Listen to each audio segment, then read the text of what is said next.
Segalanya di hujung jari anda.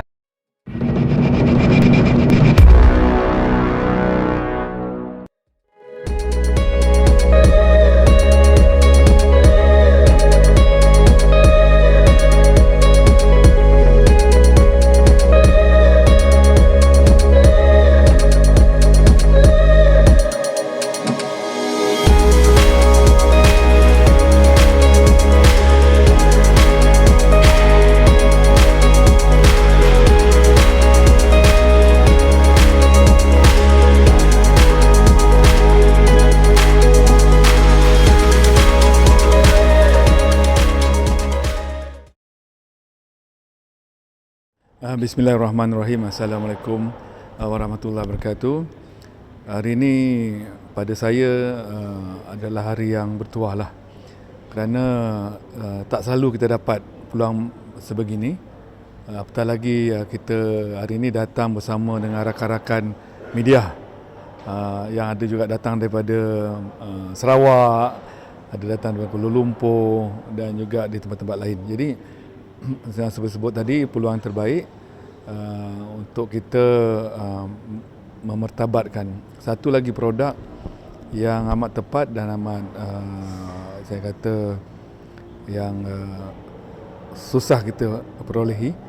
Selain daripada sebelum ini, kita ada produk seperti produk masjid yang mana kita jadikan sebagai pelancongan masjid. Tapi hari ini alhamdulillah kita diberikan peluang untuk melihat secara dekat bagaimana satu institusi yang menjalankan satu percetakan Al-Quran. Selama ni kita hanya dengar bagaimana Quran itu dicetak. Tapi hari ini alhamdulillah kita lihat sendiri betapa proses yang daripada 1, 2, 3 yang melibatkan makan tahun juga ada 7 tahun.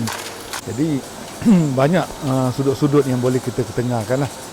Satu daripada sudut pelancongan, yang kedua sudut pendidikan, dan yang ketiga bagaimana kita nak membuat satu anjakan minda untuk kita melihat Al-Quran itu sendiri sebagai satu yang kita tahulah sebagai sebuah mukjizat Nabi Muhammad SAW, untuk kita menjadikan panduan setiap hari, setiap masa, supaya ia boleh membentuk satu akhlak, menjadikan kita sebagai manusia yang terbaik.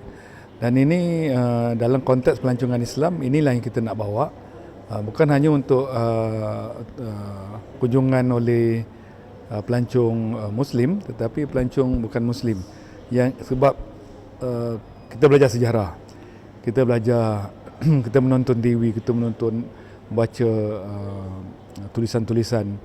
Jadi daripada sini kita nak dedahkan kepada pelancong-pelancong ini tentang satu lagi tarikan pelancong yang boleh dikunjungi oleh pelancong tempatan dan juga pelancong luar negeri.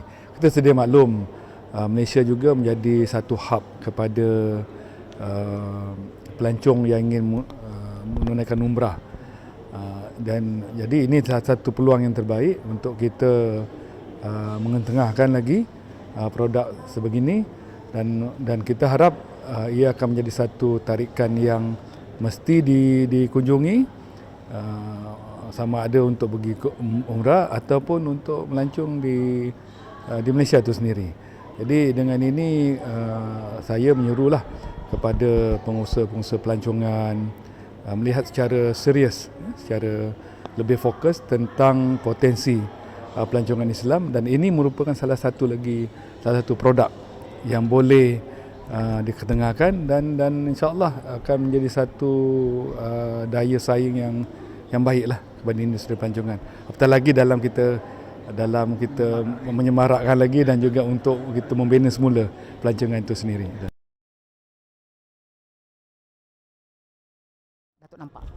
Sebenarnya ini bertepatan dengan fungsi ITC itu sendiri, iaitu sebuah agensi yang memberi tumpuan kepada penyelidikan dan juga untuk kita mengembangkan ilmu.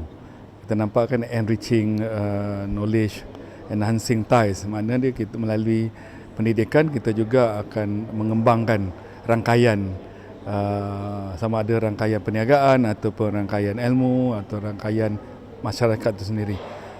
Sebenarnya alhamdulillah sejak 2 tahun yang lepas atas kolaborasi ITC dengan beberapa institut pengajian tinggi sebenarnya telah ada diploma dalam pelancongan Islam, CJ dalam pelancongan Islam. Jadi kita harus gunakan wadah ini untuk kita mengetengahkan produk seperti Nusrat Quran ini, dan kita yakin insya-Allah apabila kita bawa pelajar-pelajar yang mengambil kursus sedemikian melihat dengan lebih dekat, dan ini akan memberikan satu lagi nilai tambah, bukan setakat teori tetapi praktikal.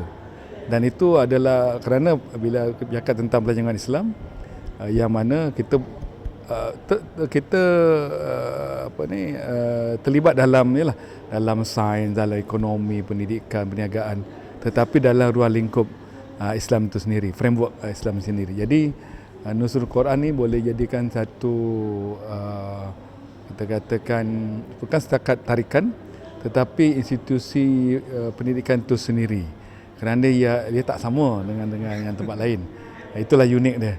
Dan ini ITC amat sebenarnya berbanggalah kerana Malaysia mempunyai satu kita katakan institusi sebegini yang mana boleh dikunjungi oleh semua masyarakat Malaysia, semua pelancong datang ke Malaysia dan juga orang yang ingin datang ke Malaysia. Inilah unik dia.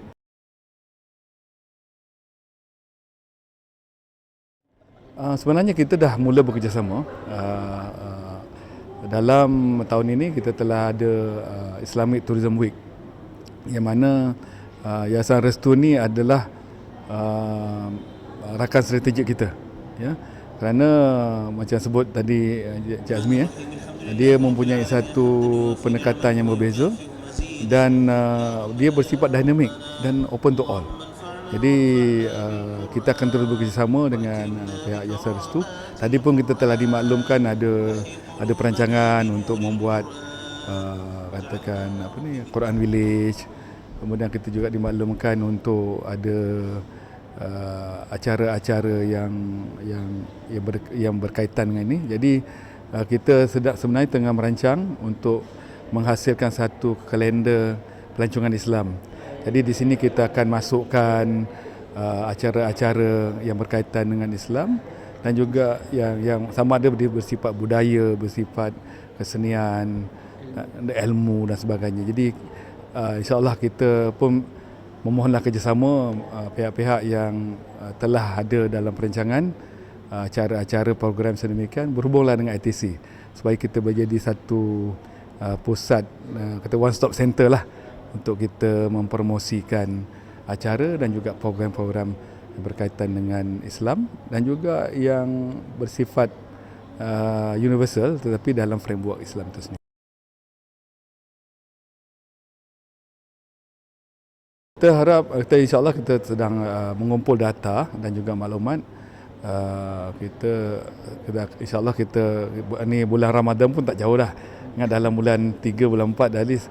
Sebelum tu insyaAllah kita akan laksanakan dan kita buat satu pendekatan.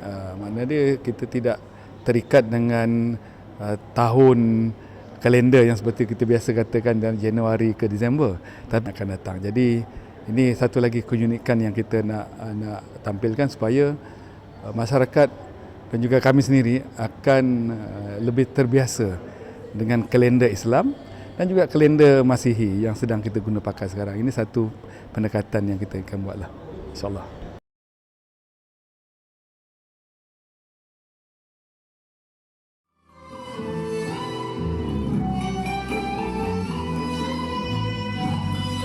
Segalanya di hujung jari anda.